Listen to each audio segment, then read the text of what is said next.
What do you do? What do you do when you've got way too many cars, motorcycles? I mean, what do you do? You don't even ride them? I mean, is it forever? I would not say it's forever. I get aggravated, but I say I'm not going to ride a motorcycle again. I would never say that. Would I say I'm demotivated to ride a motorcycle? Time shall tell. But here's the thing. I have so many nice motorcycles, so I'm thinking to myself, shouldn't I show some more of my motorcycles? It's so unfortunate, everybody, that at the end of the day, you all probably didn't realize I've got even more motorcycles. I mean, do you realize that I have other motorcycles that are stuffed in trailers, sheds? Yes. Part of me says I need to get them out. Why? Because that's just who I am. If I'm not doing something, I go nuts. If the grass wasn't so wet, I'd probably cut grass. But what I'm thinking I'm going to do, I want to get at least my Mustang in the shop or the Gold Rush. But here we go, everybody. Now, supposedly, there's a guy coming up from Lynchburg, Virginia tomorrow to look at this motorcycle. I'll be amazed if he buys it. Nobody's biting on the bobber. All I get is offers of 10 grand. I want 11.5 for it, I believe. Is 11.5 or 12.5? I can't remember. It's the payoff. It's a $25,000 bike with all the accessories. But hey, there's the Triumph Rocket. That is a badass bike. That's a bike I should definitely jump on. The FTR, it's a fun bike, but whatever. Whole point is, I am so tempted to pull the FTR out and the Triumph out. Tempting.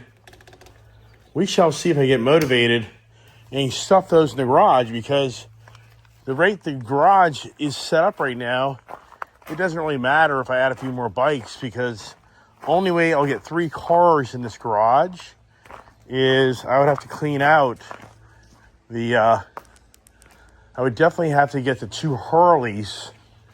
And that's something to think about that I haven't thought about is, well, you got the Honda Goldwing. So the 2 Harleys would have to come out, or I switch the 2 Harleys out for the Hondas. That's where it starts to get very complicated, which I don't want to do. And moving these bikes around on the grass, especially wet grass, you're setting yourself up for failure. So thick, heavy, wet grass, no way. So part of me says, like I just said, part of me says, how the hell? I just love the art collection. Don't like having to make the payments on it, but I love the look. So do I get motivated here and move out the Triumph and the FTR into here? The Indian Chief Bobbers for sale. I don't know. Just thinking out loud here. I'll have to come to closure here to figure out what makes sense. Part of me says to give the Camaro a nice bath. The Challenger, the poor Challenger is sitting outside. I mean, really, what would be nice, so if I had the 2 Harleys here out of the way, I could definitely bring the Challenger in here. I could have the Camaro, and I could have the Mustang, and all 3 of the nicer cars that are very collectible cars covered. So once again, how do I do that, everybody? I don't know. Let me think this through. I don't think I accomplished what I want, but we shall see. Oh, the bird crappers aren't giving up. So this car is in the perfect path of the birds, which you're not hearing the birds out here. So where the hell? I've been cleaning up this Camaro day in, day out. So the real goal is, how do I get a car? I mean, like right now, I can get the Camaro all the way up in here, but it's not good the way it be positioned. Yeah, that's the problem, man. Oh, I do hear them. My hearing sucks, but now I got to wipe this down. I take a towel and just wet it down, let it sit on it for a while. So what I do is I get a really wet towel, and I just lay it over the area so it absorbs and loosens it up. So, it doesn't end. Yeah, it's a continuing problem It's every year. It lasts for a few months. Then it goes away. Oh my gosh. But yeah, I know most people say you should just get rid of these damn things. You don't ride them. Yeah, right. I agree. And it's just time. It's just time, everybody. It takes time sometimes to make things work and not work. And I don't disagree that it's just, at some point you have to say, it just is time to move on. But I'm not there yet. I just enjoy the collection. For me, that's the thing about me. I just want to have the toys around me. Ain't cheap. I'm taking a pause, everybody. Trying to figure out what makes sense. All right, so what I'm going to do for sure, I'm going to put the Gold Wing in here. And then I can put the Camaro over there, and I can definitely get the Mustang in the garage. So I think that's what I'm going to do right now, and it's just never ending on the moving cars around, cleaning cars. Am I just a high-class grunt porter boy? What am I, everybody, besides the never-ending Iceman's addictions to the cars and trucks and motorcycles? You know, it's interesting. This morning, I was talking to my channel, and I forget to bring up things because I get so enwrapped in conversation. But I was telling the wife yesterday, I said, you know, what's incredible is whatever goes away ain't coming back. I was telling the wife, you know, sadly for me, if I can't hold on to some really nice things that I own, I mean, this ain't no luck. If I can't hang on to really cool things that I own, it ain't coming back. This will switch over to Apple Play here any second. I'm going to move the car out of the way so I can back the Camaro out to see if I want to start showing off more of my tools in the amazing this thing doesn't jump to the car plate. Yeah, so yesterday I was with my wife and I said, you know, honey, I said, whether you want to accept it or not, you know, the Iceman going out and getting all this nice stuff, it is over. It is done. So what I'm trying to say to everybody here, if I was to lose some really nice stuff, I mean, I won't be able to buy things back. It'll be years for me to get myself corrected from the crap that I've gotten myself into. So here's the car. See, it's just so nasty. The bird crap. It's just, it just doesn't end, everybody. So I'm going to keep on letting this stuff sit back here. And I'm going to get the Camaro out right now with the archaic way of driving a car of having to actually put a key in the ignition to be able to start it. Remember those good old days? That's why this car is so unique and so special to me.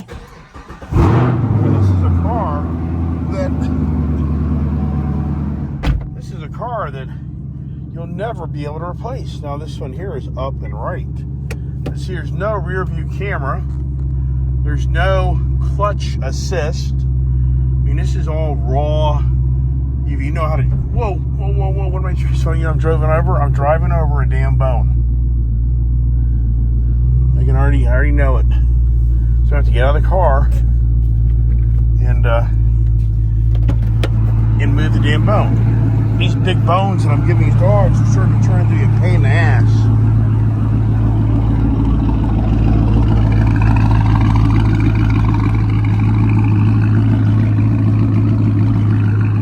Where the hell was it? That bone must be up front here. I don't know, man. That was strange. What the hell was it?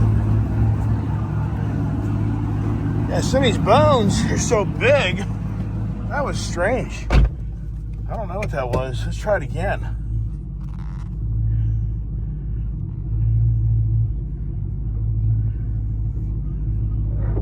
See, you hear that? It's a damn bone. No doubt in my mind. Once you get the car out of the garage, you're gonna see a bone. Yep, big ass bone. See that? All right, so now you say you got to use the rear view mirrors and everything else. You don't have a camera. We're so spoiled with today's cars and technology that once again, the cars today drive themselves, and it's something. You're gonna go 20, 30 years from now, I can guarantee you, you're gonna have the generation of, I don't know how to drive a car. Can you even imagine? That's where it's all going, everybody. Have you really thought that through? Even for me, just talking right now, we are literally getting ready to witness. My daughter will more than I will because I'm older, but you're going to have people they've never driven a car. I mean, it's just like people don't own cars, live in the cities. But I'm saying you're going to have people literally in the future will be like, I don't know how to drive a car because the car drives itself. That's where it's all going. All right, now, can I get motivated to bring, well, first thing I'm going to do here, the first thing I'm going to do is I'm going to move the Goldwing. I'm going to put the Goldwing over here so that I can make room for the Camaro to park over here. That's the first project. So that's funny. One of the dogs grabbed that big bone. Now, good news is the Goldwing charged up. So now what I'm going to do, I'm going to unplug the Goldwing because I set up the battery tender for it, which that's nice. And so this is now unplugged. We'll get the battery tender up high so the dogs can't chew it. So now the bike's on its center stand. So usually you just get on the bike and you just roll it forward, and I should be able to make it come off its center stand. Let's make sure it starts. It's a Honda. Yeah. Well, I can get on this right now, but I should just go take a ride. Take a ride. This is what's so cool about this bike. When you pull in the handle here, you pull the brake handle in. Put this down. Pull it in. And you push down. You pull the brake handle back. That's a brake. See, there's nothing here. You push that button in, and you go into reverse. And now, when I push on this button, the bike automatically backs itself up.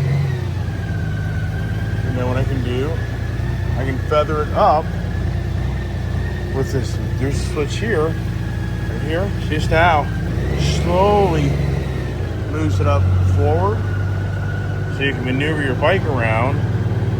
Not going too fast, not going too slow. But yeah, you do gotta go slow. I'm gonna put my phone down. Now the bike is in.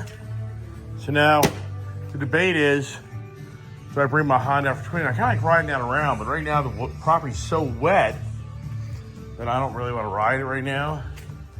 And I know, hear me out. Would I let them jump on my bike right now and ride around? Yeah, I would. But then, for me, man, it's just, I'm just getting grouchy in life. Because I'm going to have to gear up, put all the dogs, lock the dogs down. I'm just not up for it, everybody. I'm just not excited. I'm not excited. So, do I bring in my Triumph just to have another piece of artwork in the shop to share with you guys? And only thing on that is it's really gonna come down to the grass back here, if it's wet or not, which it probably will be. But I should be able to get through this area here. If I couldn't get through this area here, then I wouldn't be excited about it, because it's just, you're gonna hit some wet spots. So I need to paint this. I need to remember to paint this bottom area here, and I always forget about that. So let's open this up. Let's open the trailer. All right, one nice thing for me, dogs aren't living in my camper anymore, so they're not crapping all over it and pissing everywhere, and so the camper doesn't turn into a crap hole. So huge difference. And man almighty, lifting this back rear ramp, taking this thing down, because it has the wraparound like porch protection fencing on it. So that's really, really heavy. To this day, I've never ever tried to load a motorcycle on this thing. And it's such a radical. You have to look at this here. So you look at this ramp here and look at this over here. I mean, if you just look at the radical difference we're talking. So if I walk up to this ramp, I am right now, if you look at my body, see my knife right here? This is where the top, so where my knife is on my body is like the bottom of this ramp.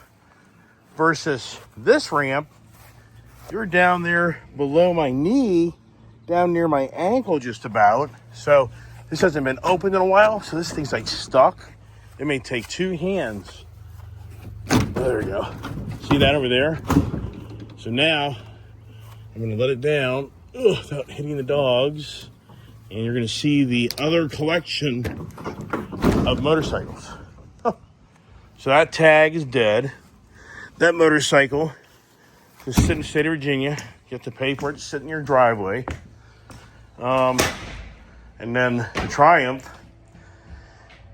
I'm okay on that one. I did it right on that one. 3 piston, see that? 3 piston, that's a personalized tag I got for the Triumph. Triumph was unique in their motorcycles of making them 3-cylinder motors. Not V-twins, but 3-cylinder, inline 3-cylinder. So I got that years ago when I got my first Triumph Tiger. So now, does this thing start up? So first thing I'm gonna do is the main battery switch on. See, the Triumph's smart. All bikes should have a switch that kills all the power to it, like on a boat. I don't know why other manufacturers don't have it. This is a very nice bike. And let's see here, you gotta run it through 2 cycles. So there it is. And look here. So I got the first oil change at close to 500 miles. But since this thing is sat, so it's even hard for me to believe how long have I owned this motorcycle. How long have I owned it? But the way these bikes are lined up right now, I may have to get the FTR out first over getting this out. And there goes my door. What's pretty cool here is it would be advantageous for me to get this out of here. There's a guy down in Lynchburg coming by that bike. I only hope he buys that damn bike. I only wish somebody come by and buy the bobber and that, the FTR, whatever. But let's see here. I think what's going to happen is my handlebars are going to hit this. Let's see if that happens. Now, I'm surprised this bike doesn't have a hill hold assist. Because right now, I can't hold my phone. I'm having to hold this motorcycle because it's going down. It's going down out of my trailer. I need 2 hands to do this correctly without falling on the ground. And, whoa. So, let's start her up. We gotta have the clutch in. There's 3 press on this thing, starts right up.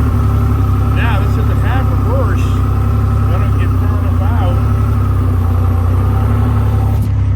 So I don't get far enough out. Now, this is such a badass bike. The inspection's dead. Yeah, look at that. Yeah, this bike definitely is. What year is this bike, everybody? I love the way it sounds. It's factory off. So now I'm going to take off in the grass here and get in the shop. And but this thing has different modes where even I don't. Mode. So see there, road, traction control, sport, road. Oh, here you go, over here. So you can go to rain. So right now, the best thing I can have this thing on is rain.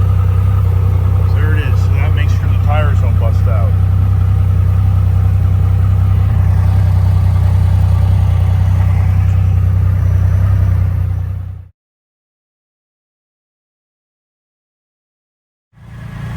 All right, so here we are.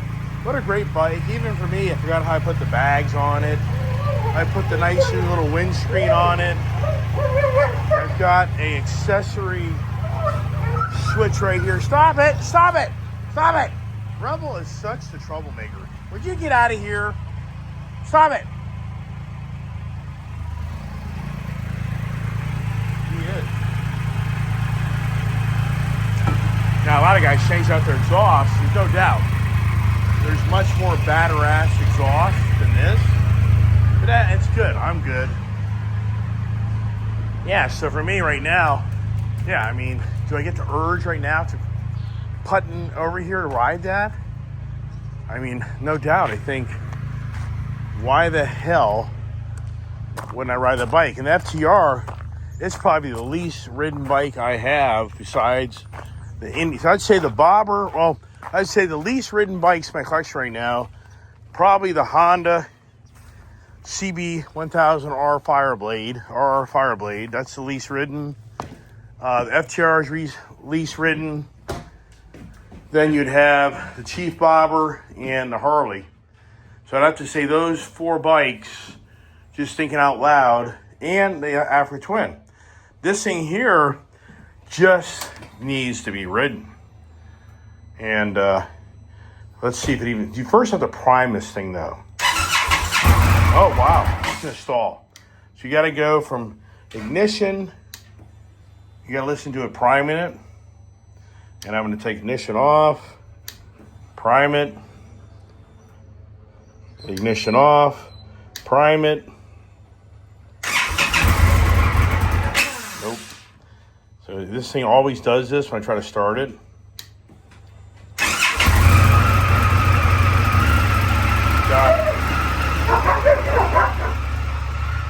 Stop it.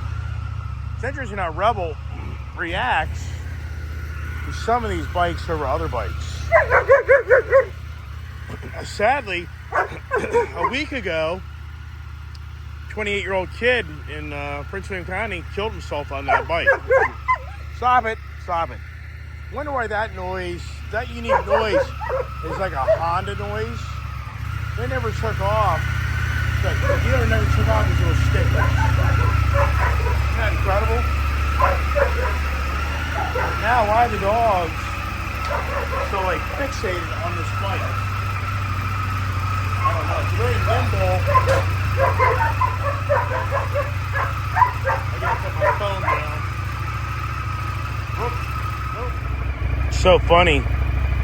I went out and bought these mirror extenders, and then somebody alerted me that they'd put these mirrors on where they were more inward style instead of outward style. I'm like, gee, thanks for telling me after the fact. So I put these aftermarket extenders because you can't see, even like the breakout, you can't see yourself going behind you. So now the question is, where is the mode settings? So I don't know this thing well enough. So right now, how do you go and change out? So it's in sport mode. Pushing this here. Look at that. Look at that there. No, I don't want to do that. So look. So I got the sports come up, but I don't want that. I don't want that. How do you escape out of that, everybody? See, all this technology about drives you nuts. It drives you nuts. I don't want that right now, everybody. Why? This is the blinkers. So it won't, look, this damn thing won't come out of the mode. This is so funny. So this thing is fixated on thinking I want to connect my device. I don't. So you probably just turn the bike off to get out of that damn field. I mean, this is where this stuff just drives you nuts. You just hate it. You don't like, I mean, I just want to get on my bike and ride the damn thing. But I wanted to go to a different setting for the traction control.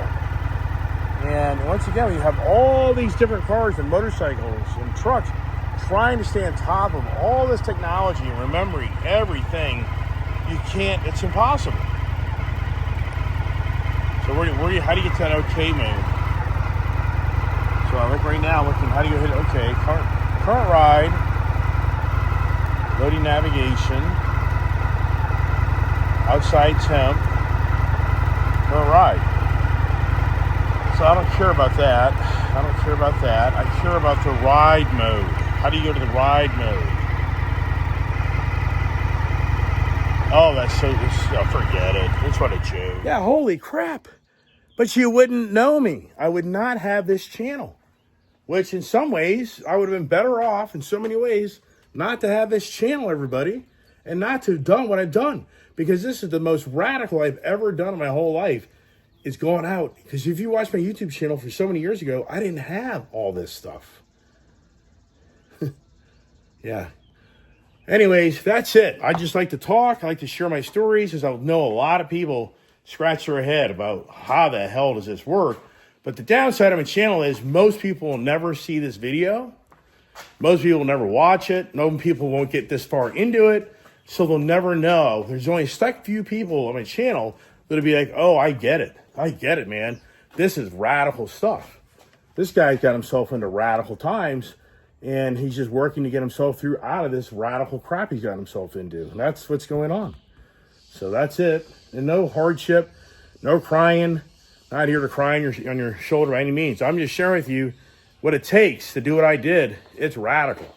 And then you start adding up. We didn't even add up the debt. How much debt do I have sitting on my plate with all this stuff? I can promise you it's over $1 million. It may be millions. Yeah. Wow. Am I crazy? I am crazy. But live life.